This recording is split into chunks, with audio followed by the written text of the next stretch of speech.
Hello and welcome to the Hooligan Report for another week. I'm your host as always, SM, and with me once again I have Bojan, G'day.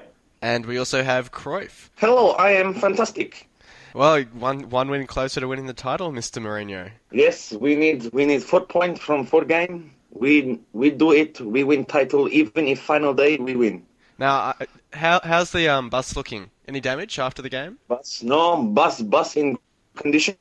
I think good condition. They come away with nil draw. It was good. And what did you make of the Arsenal fans chanting "boring, boring Chelsea"? I think 10 years without title is boring.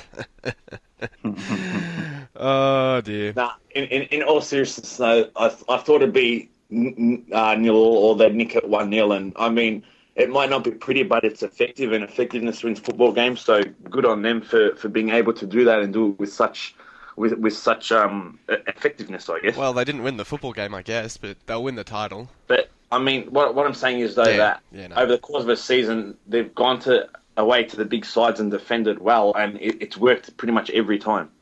Yeah, absolutely. You can't really fault the process, and they've scored the most goals in the Premier League whilst doing it. So it's not even as if they're not scoring freely when they want to. I guess that's the only frustration is that you look at a side like Chelsea and you think if they really went out to attack Arsenal last night, we could have had a classic game. But you feel like Chelsea games these days against the big sides aren't ever going to be put in the archives as a classic game. More dour affairs and sort of just grinding out a result rather than going for it and taking a few risks. But I mean, they'll win the title of performances like that, and it's well deserved.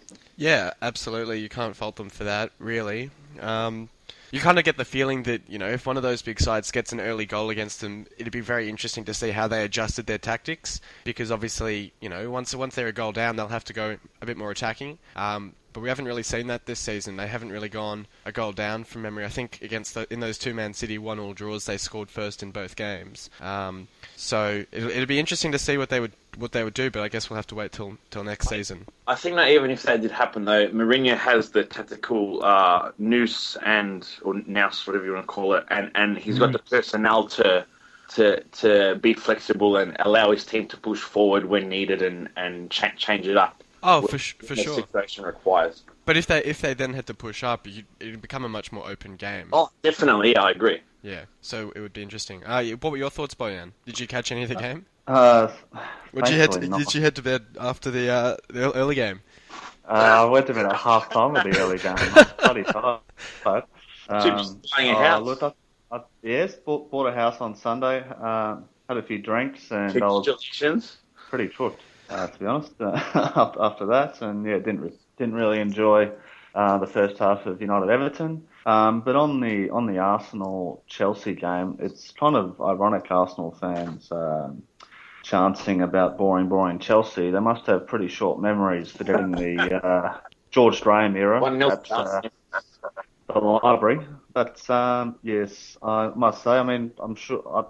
We know if you look at the form that Chelsea fans don't really care how they get the job done. But personally, I don't enjoy watching them. But that's At this stage of the year, you kind of look at them in these games and you see, well, they only really need to draw against Arsenal. Arsenal have to do all the attacking, and so they just set up defensively, get the job done, and not great for the viewer, but when has Mourinho ever cared about that? It'd be really fascinating to learn what the players honestly think of the style, whether they buy into the philosophy and they're more than happy just to sit back and play defensive football because obviously it means that they'll then win more trophies, or whether the players don't enjoy having that attacking freedom in games.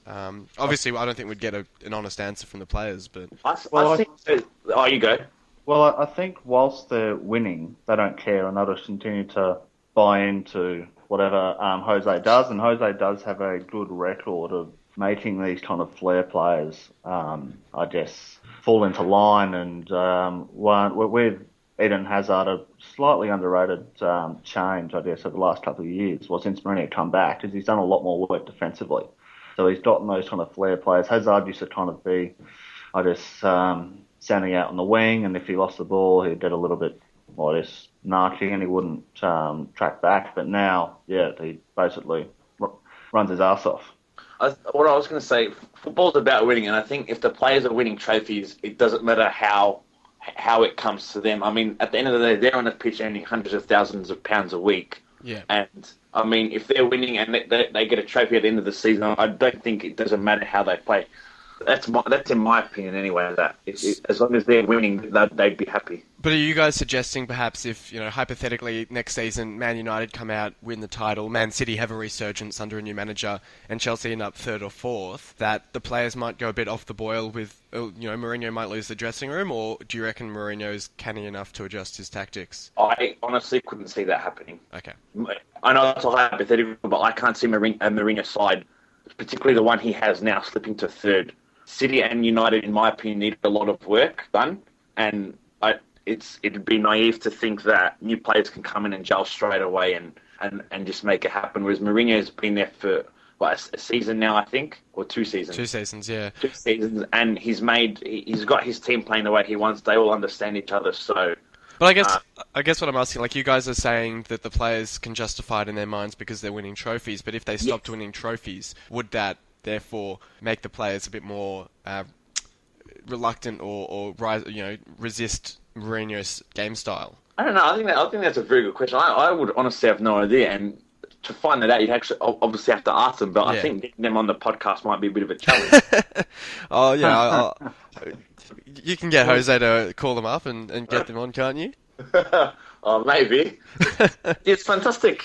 Yeah. Well, personally, I think that Chelsea do need to strengthen their team over the summer if they want to go back to back, because I think that United and City will do some heavy rebuilding and bring in top level players, and they have got a good enough team just to kind of eke out these draws and 1-0 wins this season. But I don't think it's going to be so easy for the next year too, because there are gaps in terms of depth in that team. They have some great depth in certain positions, but in other positions they really are lacking. Their strike force is very overwhelming. Yeah, so they don't have enough top line forwards. So I'm not sure if they're going to bring in Solanke or perhaps a Bamford and give them a run. Hopefully that they do, because it'll be good for the club going forward.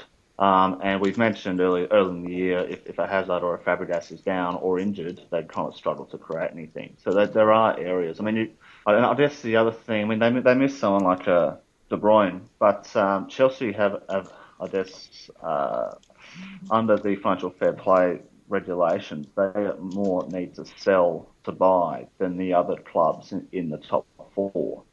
So whereas United can go out and spend 150 million and not worry this year, Man City similar as well.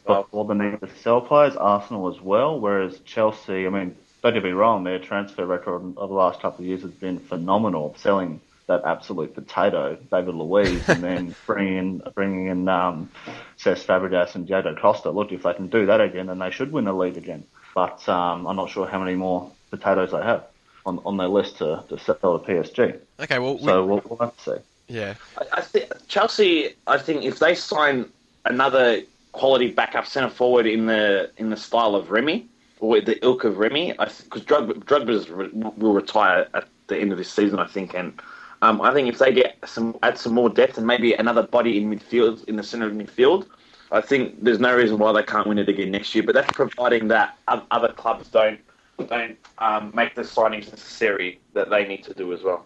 Well, speaking of other clubs, we might move on now and talk about the other game from last night, which we briefly touched on, and that was Everton and Manchester United, where Everton quite comfortably ran out. And I think that's 3 wins in a row now for Everton at Goodison Park, Bojan. And it's a bit of a crazy record, especially given the season Everton's had, but they've kind of had a resurgence lately. Mate, we've been struggling to play Goodison Park since Duncan Ferguson was around. So it's not new news for us. So to struggle there, I guess we played. I mean, I don't want to use excuses with injuries, but we played a relatively youthful side and were pretty naive there. So once they scored that early goal, kind of like we were talking about, if Arsenal got an early goal in the Chelsea game, the game would open up. Well, Everton got the early goal.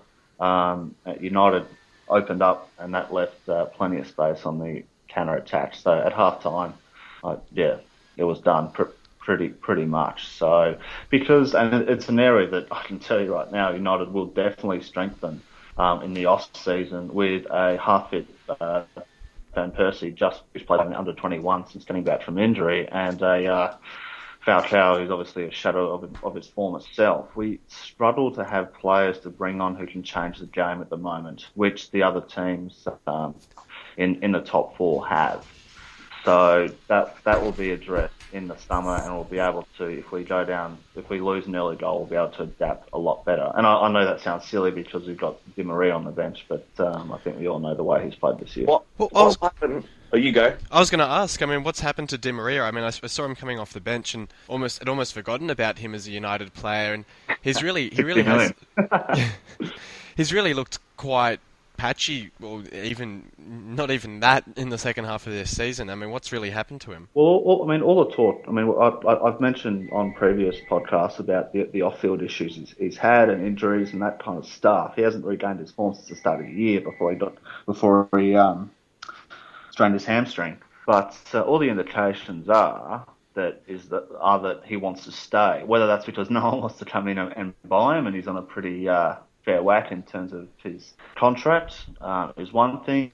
Or these footballers can be quite proud, so he probably wants to prove himself. He had a tattoo of number 7 on his arm, newly put on. I think we'll give him another season, unless PSG come in with a stupid offer. Then we'll give him another season to see how he goes. You don't lose that talent. It's not like Falcao where he's done his knee, something like that, and he's lost his pace, and for some reason he's finishing as well. The talent is the same. So yeah, he needs another full pre-season, and we'll see how he goes. I think United's next season hinges on whether De Gea stays or not. Because if they lose him, goalkeepers are very hard to replace. We got Victor Valdez. Yeah, that's still a step down from what De Gea has been. Well, mate, in my opinion, he's the second best keeper going around at the moment behind Neuer. I hope Kaiser Chief doesn't listen to this podcast. Thibaut says hello. Sorry? Thibaut Courtois says hello. Well, mate, I think you'll find when we get to the player of the season. Sorry, the team of the season area, you'll find De Gea in there quite comfortably. Yeah, I agree with that. And Gary Cahill too. Sorry? And Gary Cahill and Coutinho. Oh, mate, he wouldn't make my bloody...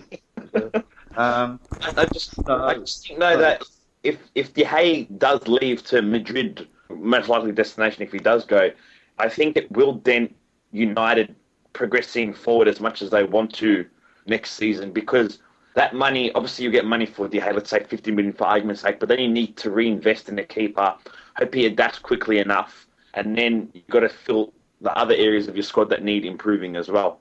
Well, it really depends on, as you say, do we reinvest that money or kind of what happens? Do we do a player swap? You see, De Gea has saved us a lot this season as our defence is trying to chop and change, adapting to the philosophy and all this kind of stuff.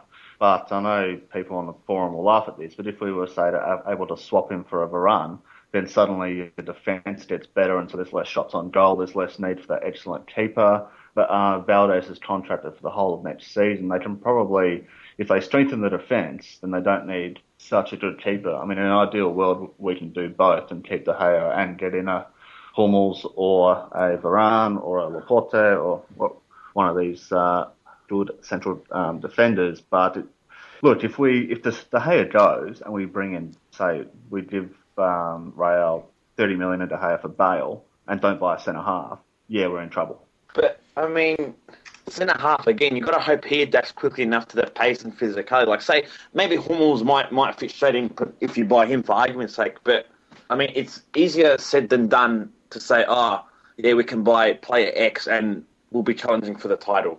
Don't know. United bought Eric Cantona and then won the title. That's Arsenal bought Dennis Bergkamp and challenged for the title without really changing the rest of the team. It's possible.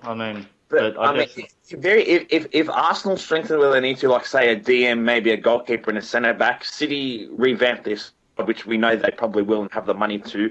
Chelsea will only get better, and if United push as well, and you can even throw Liverpool into the equation, the race for the title can be very interesting next year or next season rather. Great. Yeah, it's going to be great. So it's disappointing. Well, although it's not really reflected in British teams' performances in the Champions League. But United, not United, the Premier League in general, and especially the top four, are just going to pillage all the other top leagues because they've got so much more money. They're just going to go around lighting fires.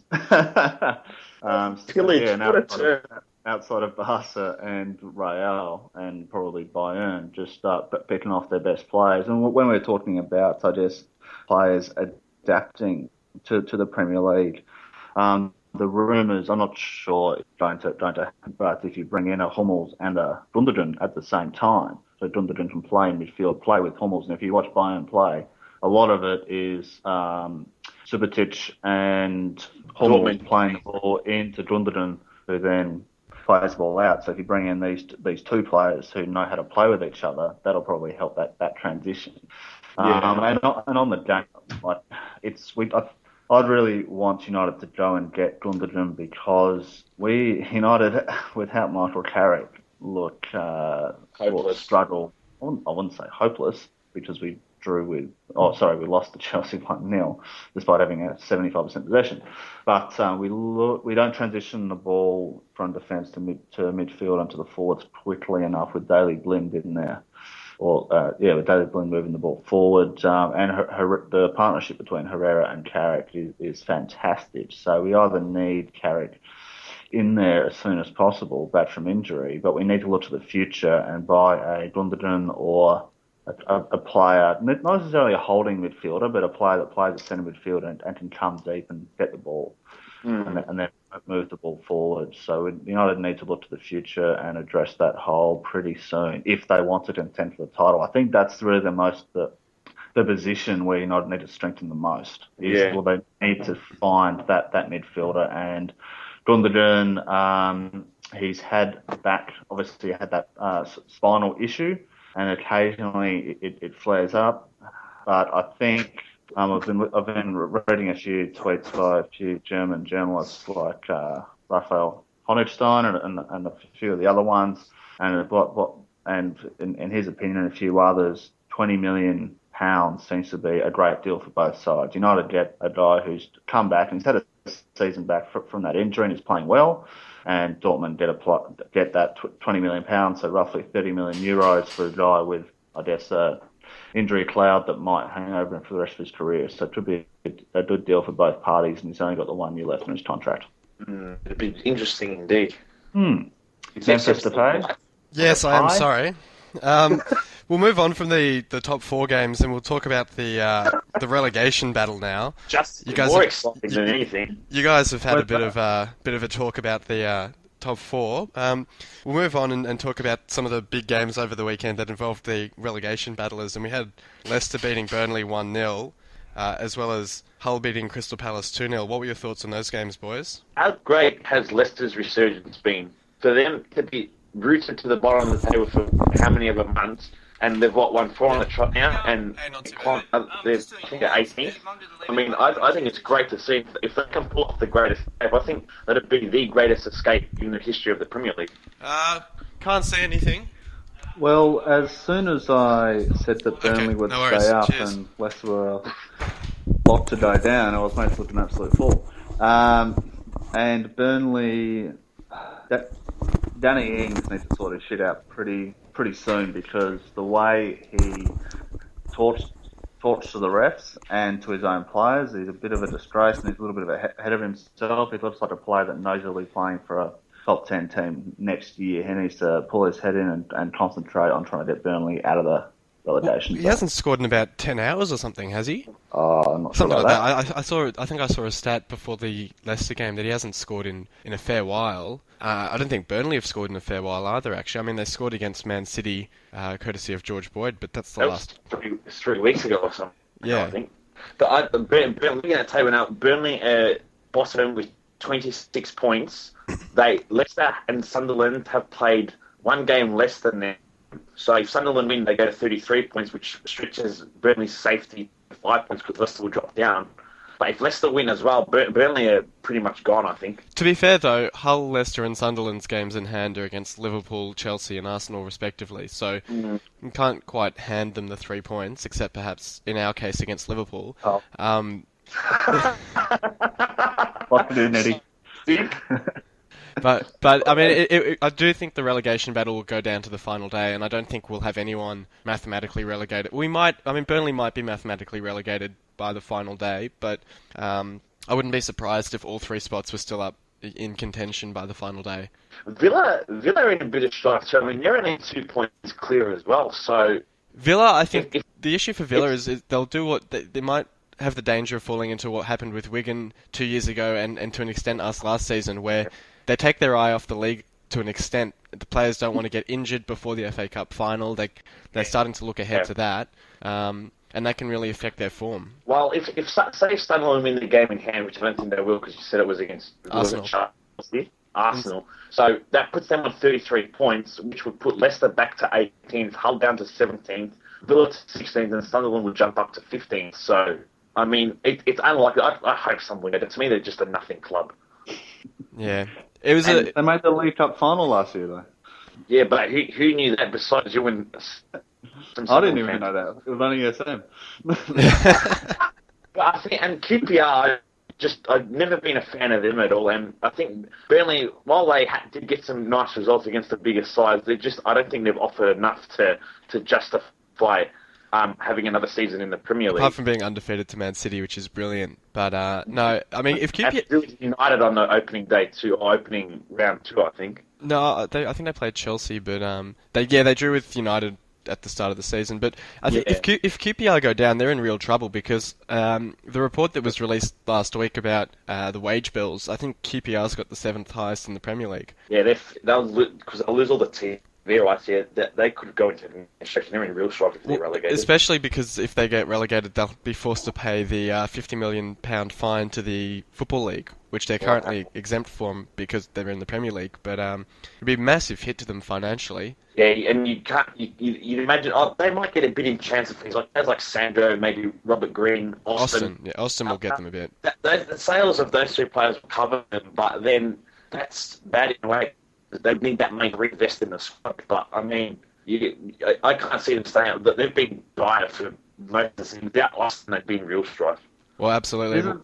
Isn't financial fair play supposed to stop these situations, or no? They are, and basically QPR's said, given the 2 fingers to the financial fair play. Yep, 2 fingers to the financial fair play. Right.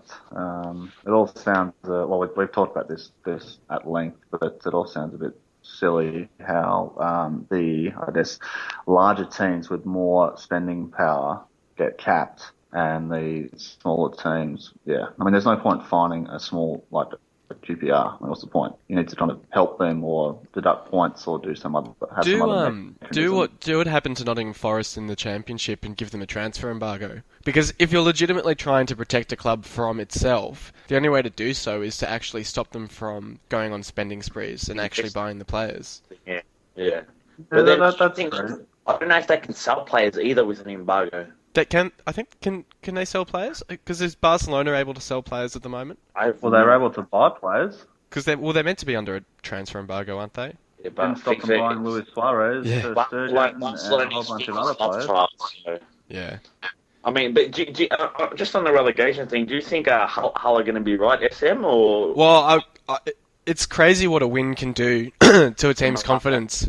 Yeah. A week ago, I thought we were almost certainties to go down. Looking at that Palace game and thinking there was no chance we'd get anything out of it, and fast forward 7 days and we've got a brilliant win where the team played fantastic. It wasn't as if it was against run of play or we were playing on the counter. We dominated Palace. We had 21 shots, dominated possession, and basically had all the clear-cut chances apart from, I think, Palace had 1 or 2. And it's sort of, you watch a performance like that and you think, geez, if we can play like that, against Burnley and against, say, Liverpool and Spurs, as probably our 3 games where we could get something, we only need 3 or 4 more points, and I would say we're basically safe, because Sunderland, the thing is, you can look at when Leicester... Sorry? Sunderland had the worst run. I think that's to play all the big sides. Like, they're pretty much... The last night are going to coffin, but they're 5.5 feet under. when Leicester were bottom, you could be sort of worried because they were in great form that they might overtake us. But you look at the bottom three now, and as we were just saying, I mean, Sunderland, QPR, and Burnley are all in pretty awful form.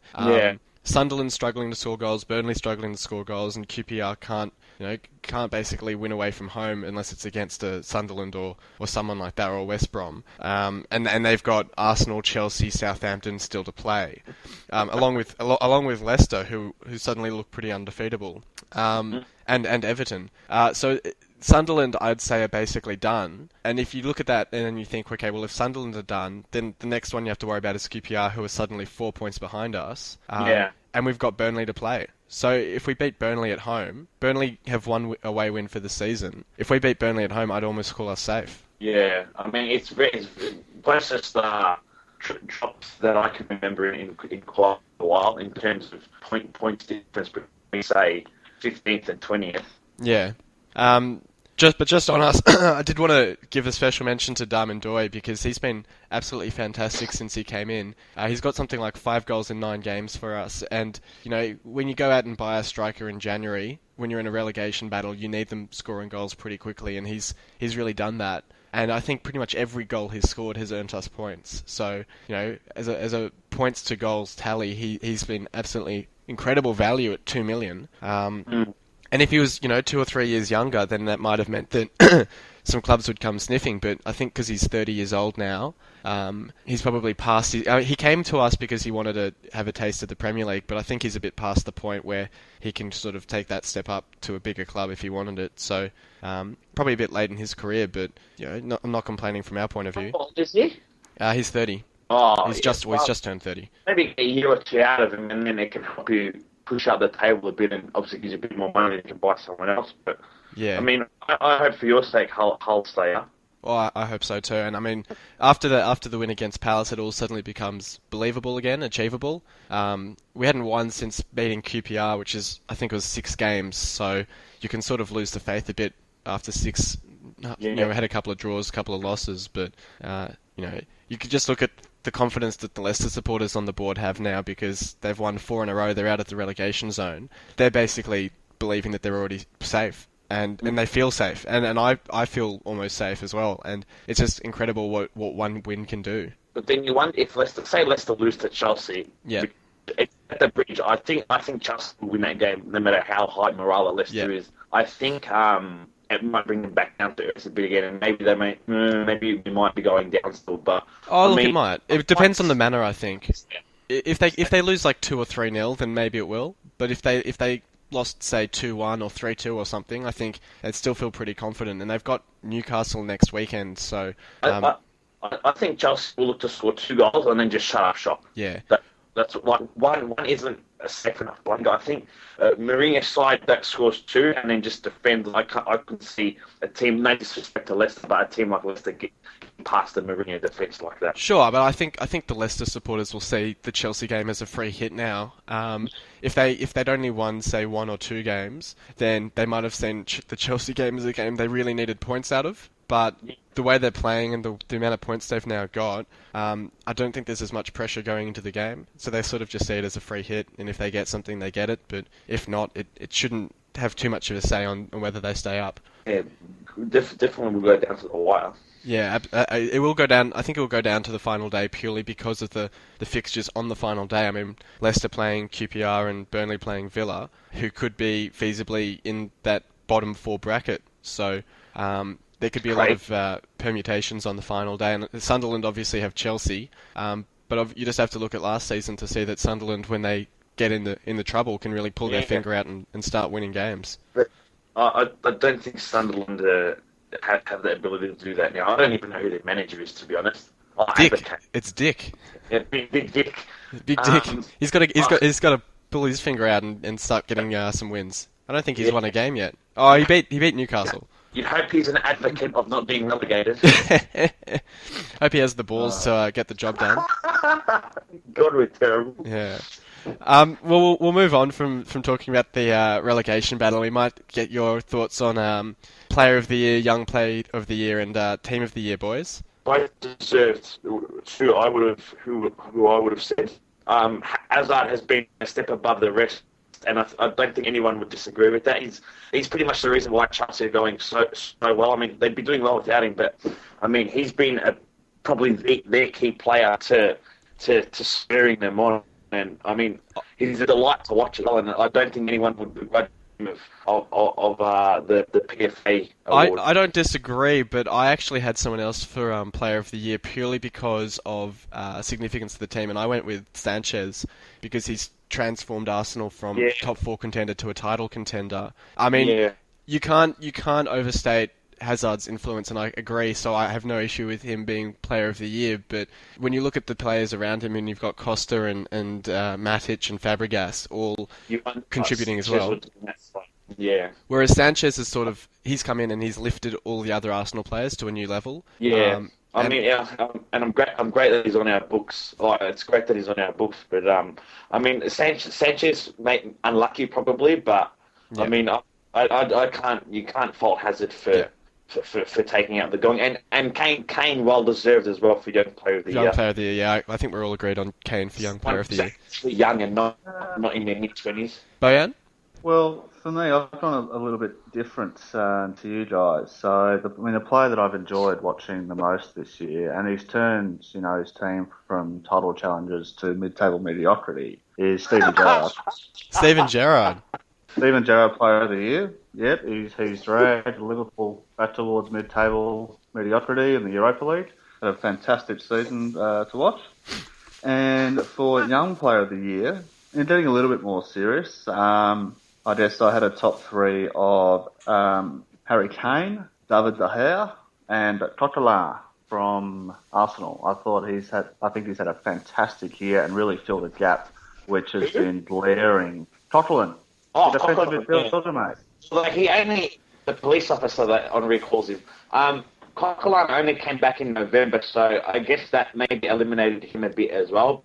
But I mean, he's been another revelation at Arsenal. If a player can be out on loan at Charlton for the first 3 months of the year and then come back and win Young Player of the Year, I think that'd be pretty incredible as a Charlton supporter. But he's another reason. He is. Yeah. So well, I think. I mean, Sanchez obviously scored all the goals, but Coquelin has stopped a lot of them. So I mean, hopefully he signs a deal and he can become a long-term DM. I think Coquelin highlights just how much you need a good DM because, I mean, I wouldn't say Coquelin's an amazing player by any stretch, but he's a half-decent player, and just having a half-decent player has transformed you so much as well. So, and look at Chelsea with Matic.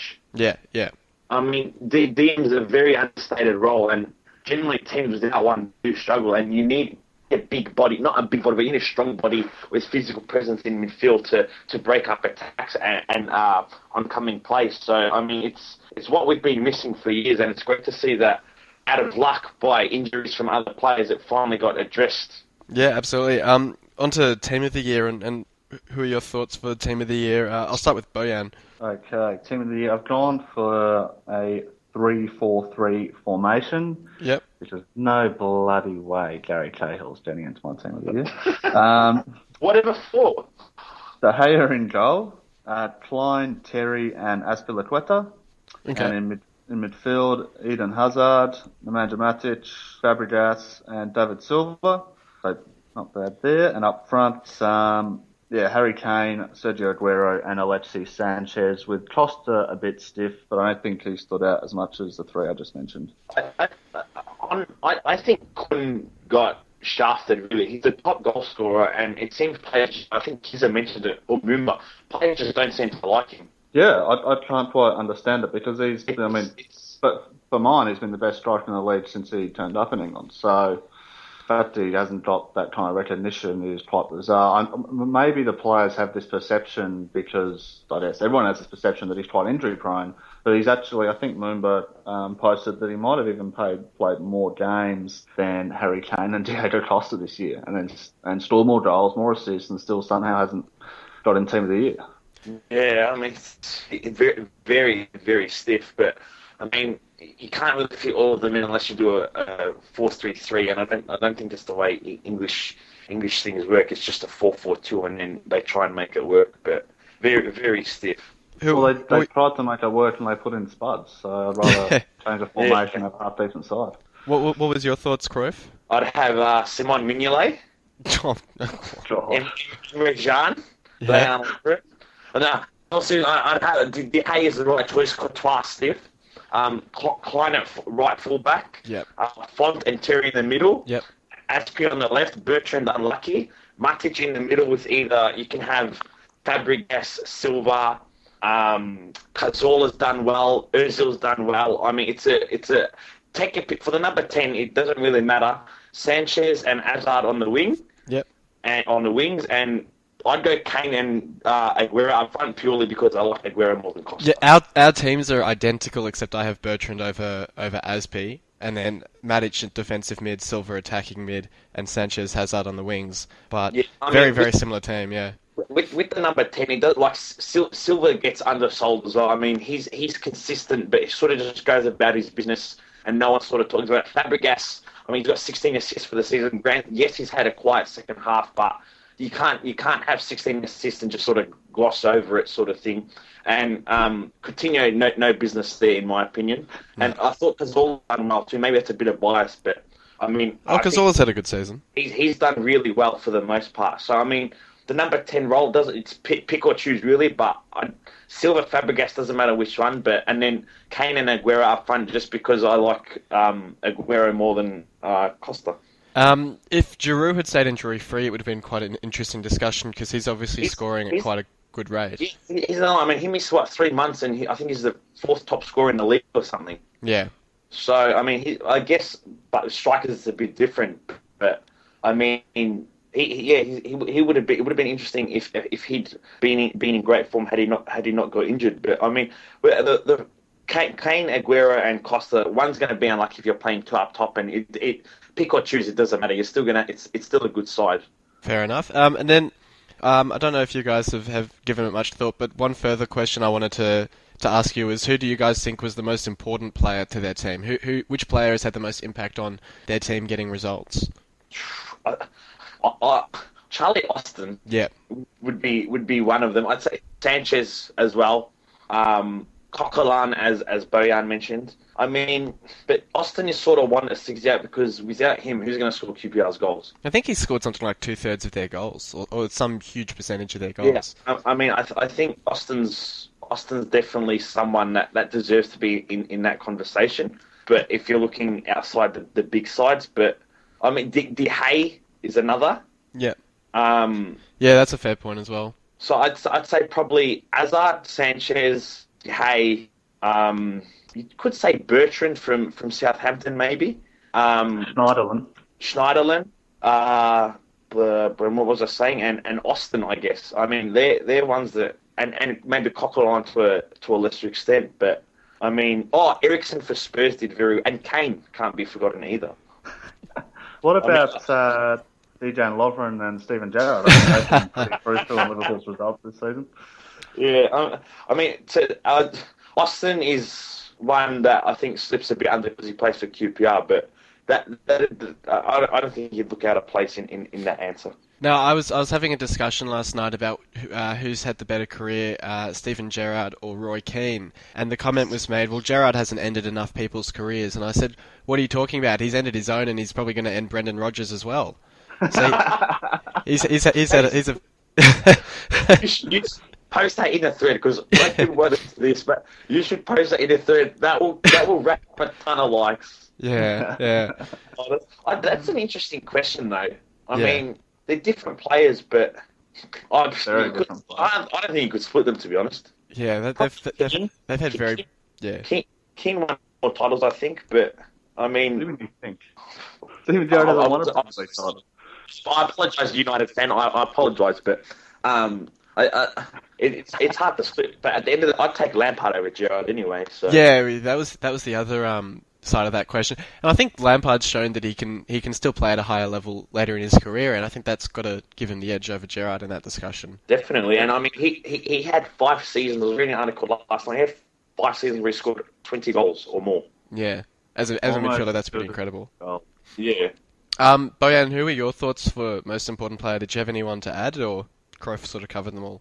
I think, well, I know they've come home strong, but Arsenal would be nowhere near where they are unless Alexis Sanchez put that team on his back in the first 10 to 15 games of the year. They were captain, and he just carried them. I agree 110%.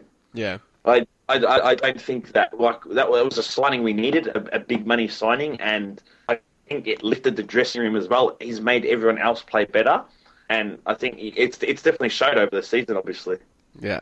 The only other player I'd throw in the ring is, with my biased glasses on, is Jelavic, purely because scoring 8 goals in a side like Hull, QPR create a lot of chances, so you could perhaps say that's why Austin gets so many goals, but scoring 8 goals for Hull, and before yesterday, we hadn't won a game without him in the side, so he was a pretty vital player to us over the season, but obviously not to the same level as Austin or Sanchez, so I do agree. I think Sanchez probably, for mine, obviously with my reasoning for Player of the Year with Sanchez, I think Sanchez has to be the player, because he's transformed that Arsenal side. I mean, his work rate just brings all the other players up to his level.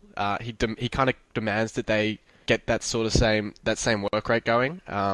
Yeah, I mean, it's what he adds. He adds a lot off the ball. As you said, the work rate. He makes runs off the ball. He drags defenders out of position. I mean, absolutely phenomenal play. Yeah. Well, we might look ahead now quickly to the games next week, and we've got some games midweek as well. We'll just touch on very quickly. So we might start. We've already talked about them a little bit, but we might just start with the Leicester against Chelsea and Hull against Liverpool games, and your thoughts on those ones. Oh yeah, can go. So Hull at home. Yeah. Well, there's got to be goals in that game because those two teams can't really defend. So I'll go for 2-2. Yeah. In that game. Yep. And Chelsea-Leicester. Well, I've been kind of calling Chelsea to slip up for some time, and they really haven't. So, surely you can't tip Leicester 5 in a row. Chelsea to win 5-0. They do that at the end of the season when they've scraped off their 0-0s and the 1-0s and just not hit it clear. Once they've actually won the title confirmed, they open it up and just start belting minnows. Yeah. So expect them to do it again. I wouldn't be surprised if Hull got a result against Liverpool, to be honest. I mean, they don't look good. Yeah, I mean, Rodgers is in a lot of strife. I don't think he'll be in charge next season. And I mean, the whole Gerrard thing is the fairy tale is over. If Lovren's playing centre back, he's not against Spurs. Granted, he had a good game against West Brom, but I mean, Hull might nick it. And being at home, they've got the home crowd on their side, the atmosphere, chanting and whatnot. I mean, it could work in Hull's favour, and it wouldn't surprise me if they get a result against Liverpool. Yeah, I mean, trying to speak objectively, but Hull have a lot more to play for than Liverpool, and Liverpool's season's basically done. I know Rodgers came out with all the talk that we'll win 5 in a row and put pressure on the top 4, but they've got basically nothing to play for now. I suspect he'll start Gerrard. He'll give Gerrard a run of games because it's his last run of games with Liverpool. Yeah. And that'll probably affect the way they play. And yeah, like you say, I mean, the confidence will be up for the Hull players. They've just got a massive win against Palace. There'll be belief there. And they'll go out and they'll get in Liverpool's faces, and the crowd will be on. I mean, the other interesting side, you mentioned the crowd. Liverpool fans are planning to boycott the game in a ticket price protest, which, I mean, good on them. That's beautiful. What's that? That's beautiful for Hull. Well, yeah, exactly. So apparently a whole bunch of them have bought kids tickets or something, and they're just not going to go. So there'll be a bunch of empty seats there from a Liverpool perspective. So hopefully the crowd can get right in Liverpool's face, and we can get a result. Yeah. I wouldn't put it past them. And I think I can't see Chelsea slipping up to Leicester. I mean, at home as well, they win that game, they win a title. I think Mourinho will really. It's at Leicester. It's at Leicester. I thought it was at the Bridge. No, it's at the King Power. Oh, that's interesting. I didn't know that. Well, if Leicester got a result, it wouldn't surprise me. But having said that, I'd probably say 80% Chelsea. Well, yeah, I think the danger for Leicester will be because their confidence is up. They'll go out and they'll really attack Chelsea, and that'll leave them quite exposed. Yeah, Chelsea will hit them on the break, bang, 1-0. So I think, yeah. I look forward to seeing Eden Hazard running at Paul and Chesney. Even matchup, that one. He will brick himself. But yeah, it'd be nice for Leicester to get a result, because Chelsea won't lose the title for me. It's virtually impossible. But I mean, if it'd be nice for Leicester, but I just can't see it happening. Now, looking ahead to next week's fixtures, the important question: Leicester play Newcastle in the early game. If Leicester win that game, are Newcastle in serious danger of relegation? Well, Newcastle are on 35 points, so let's say Leicester lose to Chelsea, and then they beat Newcastle. That puts them on 34, 1 point behind Newcastle. Depends what happens in the Villa game and your game against Liverpool, but it could drag into it, though I think they might still have enough because they're still 5 points ahead of Sunderland. Yeah. So, but Newcastle absolutely shocking under Carver. Oh God, he's awful. An abomination of a manager. He's lost something. Is it 7 or 8 in a row now? I don't. You wonder, like a club like Newcastle, they have a 70,000 seater stadium. They would make a boatload in gate fees. They should be sort of top 7, I think, with a club of their stature, size, income, whatever. They can sign some good players, but I mean, it's just what's got ever since Bobby Robson left, or maybe Pardew, like Pardew was the first portion, but I mean, ever since that tumultuous run with Pardew from the start of last year, they've been absolutely woeful. And I mean, they're lucky to be in 14th. The Premier League was up to general standards. I think they'd be a lot lower than 14th. Well, they had that season where they finished 5th, and I thought that was just about their level. 5th, 6th sort of range, competing with Everton and Spurs. So they're really playing within themselves, and you got to wonder why there's no interested parties in purchasing Newcastle if they're supposedly on the market, because like you say, the potential's there for them to be a massive club. And surely, if a new owner came in, got the fans on side, there's the potential for them to do quite well. They've got a huge following. So I mean, it's just obviously it's Mike Ashley. That's the core issue. The core issue there. But I mean, they could be dragged into it if they do lose. But I can't see them going down. Which it's lucky for them that the quality of the Premier League hasn't been up to standard this year. Yeah, you'd probably have to see Sunderland winning a couple of games, but their next game's against Southampton. It's at the Stadium of Light, but you can't really see them winning that, can you? Because I mean, Southampton are sort of in pretty decent form at the moment. Arguably could have beaten Spurs. They looked the better side for most of that game, and they'll be wanting to finish the season pretty strongly. They're competing with Liverpool and Spurs for that 5th spot, basically. Yeah, I mean, I hope Southampton get it. I think that they've won a lot of neutrals over, and nobody really dislikes them. And I mean, it's always good to see Liverpool and Spurs fail. Let's be honest. But I hope they get 5th, and they were in the top 3 or 4, whatever it was earlier on in the season. So it'd be good to see them consolidated and really push on after all the players they lost in the off season. Yep. Yeah.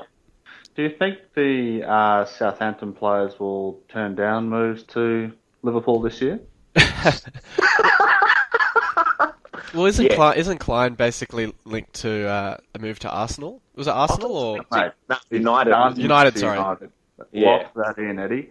So he's done. Schneiderlin, I reckon, to Arsenal. Yeah, we've been linked with Schneiderlin, but whether we sign him... I actually had a dream that I met Arsene Wenger, and I go, just sign Schneiderlin, that's all we need. We just need a DM. I'm like, get Schneiderlin, and done. But... I mean, that was last night too, actually. And Wenger had the same dream, and But I think Schneiderlin wants Champions League football, so I think the lure of a top 4 club might be too much to resist. I can't see City. He's never been linked with City. Obviously, with being French, they've got the French connection sort of thing. So, and Koscielny too. So I mean, it'd be good if we sign him, but then it would be overstacked in midfield. But I guess that's never a bad thing with all the injuries. But I mean, I can't see many Southampton players wanting to jump ship to Liverpool sort of thing, considering they're on the same level, if not better. The only issue is, I mean, you look at Southampton's wage bill, and I think it's the 15th or 16th highest wage bill. So there's obviously reasons there why players would be happy to jump ship. It's to double or triple their wages. But you'd hope with the way that they're playing now that the players would perhaps sacrifice that to an extent to play in this solid group that they've got together now, that's obviously capable of challenging, if not for Europa places, if they might be able to push on and challenge for the top 4 if they recruit well. I think top 4, even if they do recruit well, is a bit of a push. I think we saw. I think it was mentioned earlier on in the season that fatigue would get to them, and it obviously did. But I mean, it's one thing to have depth, but it's another thing to have good depth. I think I mean, they've been linked to Charlie Austin. I think if they got him in as backup to Pella, if they got maybe another couple of creative midfielders, because I think Elia and Mane's been good for them, but he's not been too consistent. If they bring in another creative midfielder and a backup striker, they might be able to, consolidate or push on a little bit. But I think you're right in the sense that they don't have the same quality of depth as the top four, but you want to be up in that equation, and that's where Newcastle should be as well, as we were saying earlier. But if I think Southampton, after all the players they lost, I think if they finish seventh, which I think is the lowest they'll finish because they're 7 points ahead of Swansea, I think even 70 is a great achievement for them. Yeah. But they should aim for fifth, in my opinion. Now, the final game of next week, as you should probably know, Cruyff, is Hull and Arsenal. The last time we played each other was quite interesting with Sanchez. We had a bet on the or was it Sanchez or Welbeck who scored the equaliser? Was it Welbeck? I can't remember. 85th minute equaliser or something. We had a bet. Yeah, we did. Should we recreate that again? Oh, I'm not as confident this time. I might get back to you on the board after the Liverpool game. See how we go against Liverpool. It's fine. That's fine. Take your time to think about it. But I mean, Hull will be up for it. It's away too, I think. Yeah, it's at the KC. Yeah. I mean, but I think we might have a bit too much quality. Yeah. But Hull might, if they get a win against Liverpool, I think they'll definitely be up for it. But I think the form we're in, it will be hard to contain us. It will be. Yeah, that's the thing is you guys are in pretty fantastic form, and that's why. I think the last one we had no Ozil, no Giroud. Yeah, I think Ozil. Yeah, was at full back. Gibbs was at full back. Chesney was playing. Bellerin debuted that day, I think. Completely different. Did he? Okay. Well, it's a completely different team to what we've seen. So what we saw back November maybe.